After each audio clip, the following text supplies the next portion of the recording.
"Excuse me, sweetheart. The gift shop is 2 buildings over back near the main gate." The voice cut through the low hum of conversation inside the tiered lecture hall like a serrated knife. Molly Peters paused, her hand hovering over the back of a sterile gray chair in the front row. She didn't flinch, nor did she immediately turn around. She simply took a breath, smelling the familiar mix of floor wax, stale coffee, and the sharp starch of uniforms. She was wearing a royal blue blouse that contrasted sharply with the sea of olive and tan tactical gear filling the room. Her long blonde hair was loose, cascading over her shoulders, but it was her arms that had drawn the attention of the man speaking. Her sleeves were rolled up to the elbows, revealing dense, intricate inkwork that wrapped around her forearms. Dark, geometric lines interlaced with shadowing that vanished beneath the blue fabric. Molly turned slowly. Standing in the aisle above her was a man built like a vending machine, wearing the Type 3 Navy working uniform. The insignia on his chest identified him as a chief petty officer, and the trident pin, the Budweiser, glinted dully under the fluorescent lights. He was chewing on a toothpick, his eyes scanning her up and down with a look that wasn't just dismissive, it was bored. "I am not looking for the gift shop, Chief," Molly said, her voice dropping into a register that was calm, flat, and devoid of the nervous energy civilians usually projected in this kind of environment. The chief smirked, glancing over his shoulder at 2 other sailors who were leaning against the back wall, their arms crossed. They snickered. "Well, you're definitely lost," the chief said, stepping down 1 tier so he loomed slightly over her. "This is a closed briefing for special warfare personnel, Tier 1 assets and support only. That means no spouses, no girlfriends, and definitely no tourists wandering in off the street because they got turned around looking for the commissary." Molly turned back to the table at the front of the room. She placed her leather messenger bag on the surface. "I am aware of the briefing schedule." The chief's amusement curdled into irritation. He didn't like being ignored, especially not by a civilian woman in a bright blue shirt who looked like she belonged at a coffee shop rather than a pre-deployment intel brief. He stepped down to the floor level, closing the distance between them. "Hey, I am talking to you," he barked, moving to block her path to the podium. "You need to grab your bag and clear the deck. Now, we have an O5 coming in here in 10 minutes to discuss operational security in hostile theaters. We don't need you lingering around taking selfies for your Instagram." Molly looked up at him. She was 5'7", but the chief had at least 6 inches on her. Despite the size difference, she didn't retreat. She held her ground, her blue eyes locking onto his with a frightening intensity. "I am not taking selfies," she said. "And if you are worried about operational security, you might want to lower your voice before you announce the commanding officer's arrival to the entire hallway." The audacity of the comment seemed to stun him for a second. The room, which had been buzzing with the pre-briefing chatter of about 40 men, began to quiet down. Eyes turned toward the front. It wasn't every day a civilian woman talked back to a SEAL chief on his own turf. The chief took the toothpick out of his mouth and pointed it at her. "Listen, lady, I don't know who you think you are or whose wife you might be, but that creates 0 leverage with me. This is my house. You are a guest and an uninvited one at that. And frankly, your appearance is a distraction." He gestured vaguely at her arms. "Why all the ink, ma'am?" he asked, the honorific dripping with sarcasm. "You trying to look tough? Because in this room, tough isn't something you paint on your skin at a strip mall parlor. It's earned. And looking at you, blonde hair, bright clothes, jewelry. I am guessing the hardest thing you have had to do is find a parking spot at the mall." Molly looked down at her left arm. The tattoo he was referencing was a complex topography map that wrapped around her ulna, fading into a series of dates and coordinates near her wrist. To the uninitiated, it looked like abstract art. She felt a phantom sensation, a sudden spike of adrenaline and the smell of cordite, the memory of heat so intense it felt like it was melting the rubber soles of her boots. The ink wasn't paint. It was a scar disguised as art. It was the only way she could carry the geography of the Petch River Valley with her without screaming every time she closed her eyes. She looked back up at the chief. "The ink is personal," she said quietly.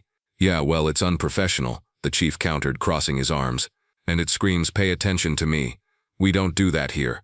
We value quiet professionals. So I am going to ask you one last time nicely before I call security forces to have you escorted out for trespassing. Grab your bag, walk out those double doors. Go find the gift shop, buy a t-shirt if you want to support the troops, but get out of my briefing room." The room was silent now. 40 pairs of eyes were fixed on the confrontation. Some looked amused, others indifferent. A few looked uncomfortable but unwilling to intervene. The hierarchy was clear. The chief ran the room until the commander arrived. Molly didn't move. She reached into her bag. "Don't reach for anything," the chief snapped, his hand instinctively twitching toward his belt, though he wasn't armed in the briefing room. It was a reflex born of combat, misapplied to a woman in a lecture hall. Molly froze, her hand halfway into the leather satchel. "I am reaching for my credentials, Chief. We don't need to see your dependent ID," he sneered. "It is not a dependent ID," she said, her voice hardening. The doors at the back of the lecture hall opened. The sudden influx of light and air broke the vacuum of tension for a split second. A lieutenant junior grade walked in carrying a stack of handouts. He stopped, sensing the atmosphere immediately. He looked from the chief, who was red-faced and aggressive, to the woman in the royal blue top standing motionless by the podium. The lieutenant's eyes widened. He squinted, looking at the woman, then at the tattoos on her arms. He had seen photos, grainy, classified photos from a joint task force debriefing 2 years ago. He looked at the chief, panic rising in his chest. "Chief Miller," the lieutenant called out, his voice cracking slightly. "Not now, sir," Miller said without turning around. "I am handling a security breach." "Chief, that's not." The lieutenant started, stepping forward. "I said I have got it," Miller barked, asserting his enlisted authority over the junior officer in a way that only senior chiefs could get away with. He turned back to Molly. "You are disrupting military operations. If you don't leave in 5 seconds, I am physically removing you." Molly withdrew her hand from the bag slowly. She wasn't holding an ID card. She was holding a flash drive. "I need to load the slide deck," she said. "That's it," Miller grunted. He reached out, his heavy hand clamping onto her upper arm, his fingers digging into the blue fabric, right over the tattoo of the topographic map. The contact was electric. Molly didn't pull away, but her body went rigid. The sensation of being grabbed brought a flash of a different memory. A hand grabbing her vest, dragging her behind a crumbling mud wall as rounds chewed up the dirt where she had been standing. The weight of a wounded man, the slickness of blood, the screaming. "Take your hand off me," Molly said. Her voice was no longer the voice of a civilian. It was the command voice of someone who had directed fire support over a radio while bullets snapped past her head. Miller blinked, surprised by the tone. It wasn't fear. It was a warning. "Or what?" Miller challenged, though his grip loosened slightly. "You going to file a complaint with the Spouses Club?" The back doors swung open again. This time it wasn't a junior officer. The room snapped to attention before the first boot even hit the linoleum. "Attention on deck," someone shouted from the back. The shuffle of 40 men jumping to their feet was thunderous. Chairs scraped, boots stomped. Chief Miller, conditioned by 2 decades of service, released Molly's arm instantly and snapped to the position of attention, facing the front, his eyes locked on the wall. Molly stood still. She didn't snap to attention. She simply adjusted her sleeve where Miller had grabbed her, smoothing the royal blue fabric over the ink. Walking down the center aisle was Captain Harrison, the commanding officer of the SEAL team. Flanking him were the Command Master Chief and a woman in a Navy dress uniform with the rank of commander.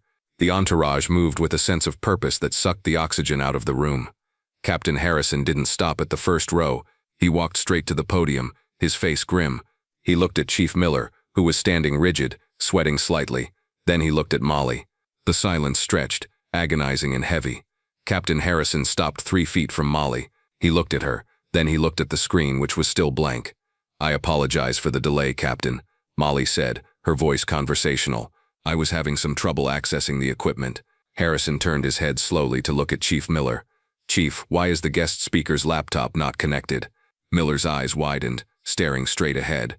"Guest speaker, sir." "The guest speaker. The subject matter expert we flew in from D.C. specifically for this briefing." Miller swallowed hard. "Sir, I assumed she was unauthorized personnel. She didn't have a badge displayed. And, Harrison prompted, his voice dropping an octave. "She didn't fit the profile, sir." Harrison let out a short, sharp breath through his nose. He turned back to Molly. "Molly, are you all right?" "I am fine, Jim," she said. The use of the captain's first name sent a ripple of shock through the room. The men in the audience exchanged glances. Who was this woman? Captain Harrison turned to face the room. He didn't take the podium. He stood next to Molly, creating a visual barrier between her and the chief. "Take your seats," Harrison ordered. The room sat. The sound of 40 men sitting was significantly quieter than the sound of them standing.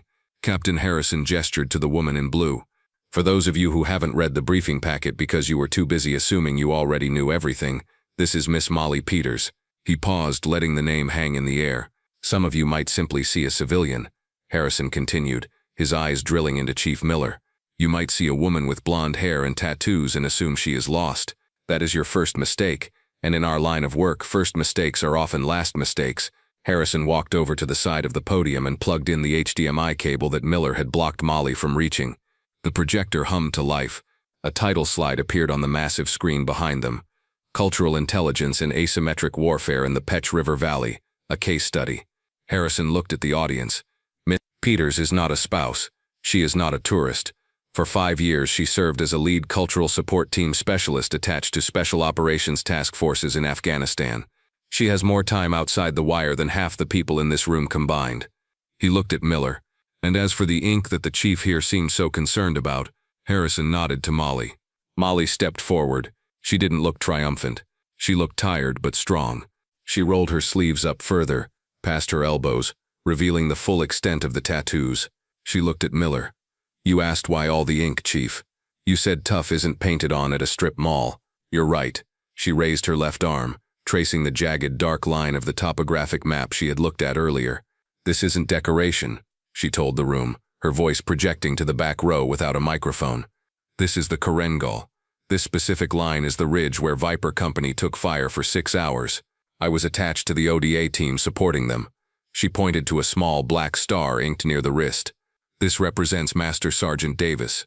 He died while we were treating a local national family caught in the crossfire. I was the one holding pressure on his femoral artery while returning fire with his M4 because his team was suppressed. The room was dead silent. You could hear the hum of the projector fan. She held up her right arm. This sleeve is different. It's script interwoven with floral patterns that look pretty from a distance. But if you read Pashto, you know these are the names of the Afghan women who risked their lives to feed us intel on Taliban IED networks. 3 of them were executed because they were seen talking to me. I wear their names so I don't forget that the cost of my job wasn't just paid by Americans. She looked directly at Miller. I get tattooed after every deployment, she said. Not to look tough, but because when I came home I couldn't look at my own skin without seeing the blood of my friends on it. The ink covers the memories I can't wash off. It's a map of where I have been, and a list of who I failed to bring home. She lowered her arms. So, Chief, to answer your question, I have the ink because I earned the right to decide how I carry my history. And I wear this royal blue shirt because for 3 years I wore 40 pounds of kit and sweated through camis just like you. And now I choose to wear whatever color I damn well please. Chief Miller looked like he wanted to vanish into the floor tiles. His face was a mask of shame. He opened his mouth to speak, but nothing came out. Captain Harrison stepped back in. Chief Miller, Harrison said coldly. Hooyah, sir. You are relieved of this briefing. You will report to the Master Chief's office, and you will wait there until I am done here. Aye, sir. Miller grabbed his cover. He had to walk past Molly to get to the door. He paused for a fraction of a second, his eyes meeting hers. The arrogance was gone. In its place was a realization of just how badly he had misread the situation. He nodded a short, jerky motion of contrition and walked out. The double doors swung shut behind him with a finality that echoed in the room. Captain Harrison turned back to the audience. Miss Peters is here to teach you how to navigate environments where kinetic force isn't the answer.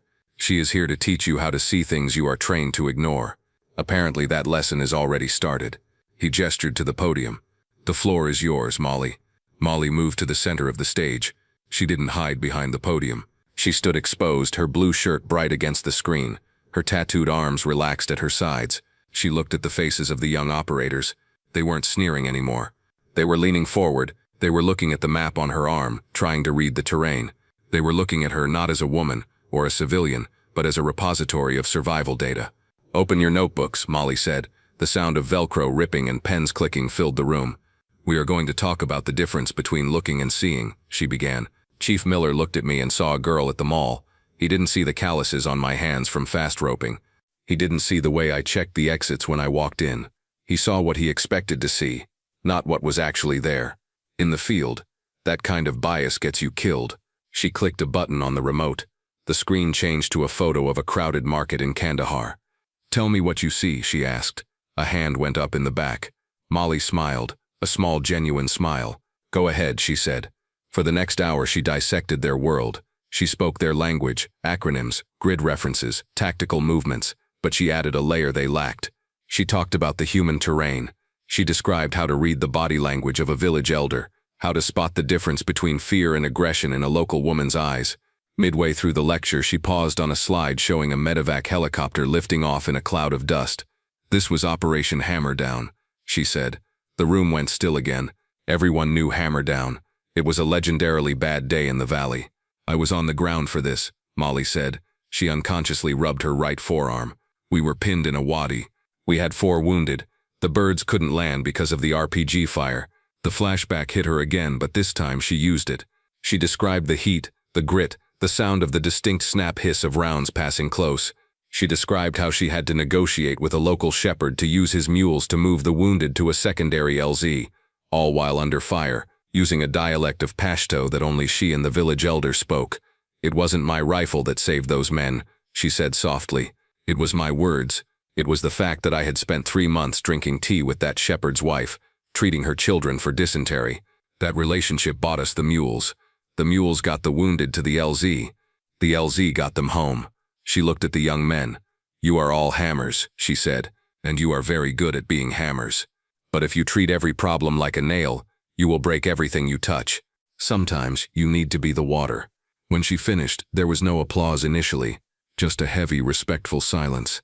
Then, slowly, the lieutenant in the front row, the one who had tried to warn Miller, began to clap. The others joined in. It wasn't polite applause. It was the heavy, rhythmic clapping of men who had just been given a survival tool they didn't know they needed. Molly nodded, acknowledging them. She began to pack up her laptop. The room cleared out slowly. Several of the SEALs hung back, waiting for a chance to speak to her. They approached respectfully, asking specific questions about the tribal dynamics in the regions they were deploying to, or asking about the dialect she had mentioned. The last to leave was the lieutenant. He waited until the others were gone. "Ma'am?" he said. Molly looked up, zipping her bag. "Just Molly, Lieutenant. Molly, I just wanted to say, I'm sorry about Chief Miller. He's old school. He was protecting his team," Molly said. "I can respect the instinct. It was just the target identification that was off." The lieutenant smiled. "I think he learned his lesson." "I hope so," Molly said. As she walked out of the lecture hall, Captain Harrison was waiting for her in the corridor. He handed her a bottle of water. "You crushed it," he said. "I had good material," she replied, taking the water. Harrison walked with her toward the exit. "Miller is in my office. Do you want to see him?" Molly stopped. She thought about the embarrassment on the chief's face. She thought about the arrogance, but also the underlying drive to secure the perimeter. "No," she said. "He doesn't need me to pile on. You handle him. But Jim, yeah, make sure he knows that the offer stands. If he wants to know the story behind the rest of the ink, he can ask, but he has to ask respectfully." "I will tell him," Harrison promised. They reached the heavy glass doors of the building. The sun outside was blindingly bright compared to the dim lecture hall. "One more thing," Harrison said. Molly turned. "That royal blue shirt," he said, grinning. "It really does stand out." Molly laughed. "That's the point, sir. I'm done hiding in the camouflage." She pushed the doors open and walked out into the sunlight. She walked past the rows of gray Navy sedans, past the formations of jogging sailors chanting cadence. As she walked, she rolled her sleeves down, covering the maps and the names. They were for her, after all. The world didn't need to see them to know she was strong. She just needed to know they were there. But as she reached her car, she saw a figure standing by the hood. It was Chief Miller. He wasn't wearing his cover. He was holding it in his hands, turning it over and over. When he saw her, he straightened up. He looked uncomfortable, stripped of his bravado. "Miss Peters," he said. "Chief," Molly said, stopping a few feet away. "I wanted to apologize," he said. His voice was rough. "I was out of line, way out of line. I made assumptions I shouldn't have made." Molly studied him. He looked like a man who had just taken a rigorous moral inventory and came up short. "You were guarding the gate, Chief," Molly said. "I get it." No, Miller shook his head. "It wasn't just that. I saw the ink and I judged you. I thought you thought I was someone who didn't know the cost," Molly finished for him. Miller nodded. "Yeah, and I was wrong. I heard the end of your brief from the hallway. Operation Hammer Down." Molly nodded. "I had a buddy in that valley," Miller said quietly. "A comms guy. He made it out. He said a female Terp saved their asses. I never knew her name." Molly didn't say anything. She didn't need to. Miller looked at her arms, now covered by the blue fabric. "I guess I just wanted to say, thank you, for him, and for the lesson today." Molly unlocked her car. "You're welcome, Chief." She opened the door and tossed her bag in. Before she got in, she looked back at him. And Miller, "Yes, ma'am? Next time you see a woman in a bright blue shirt, check the eyes before you check the clothes. The eyes always tell you who has been to the show." Miller met her gaze. He saw it then, the 1,000-yard stare buried deep behind the blue irises, the steel that only comes from walking through fire. "Understood, ma'am," he said. He threw her a salute. It wasn't a mandatory salute for an officer. It was the salute one warrior gives another. Molly didn't salute back. She was a civilian now, and she respected the protocols. She simply nodded, a slow dip of her chin. She got into the car, started the engine, and drove toward the gate. She checked her rearview mirror. Miller was still standing there, watching her go. She turned on the radio. Music filled the car, washing away the tension of the briefing room. She glanced down at her wrist, where the cuff of her shirt had ridden up slightly, exposing the small black star. "We made them listen, Davis," she thought. "We made them see." She drove past the gift shop, past the headquarters, and out through the main gate, merging into the civilian traffic. To the passing cars, she was just a woman in a blue shirt driving a sedan, an unassuming figure in the daily commute. But underneath the blue silk, the map of the valley was still there, etched into her skin, a permanent reminder that heroes don't always wear uniforms. Sometimes, they wear ink. Molly smiled, turned up the volume, and drove home. If Molly's story reminded you that valor doesn't always fit the mold we expect, hit that like button. It helps us share these stories with more people, and if you want to support our mission to honor the women who have served in the shadows and the light, please subscribe to She Chose Valor. We have more stories of unassuming heroes coming your way. Thank you for watching.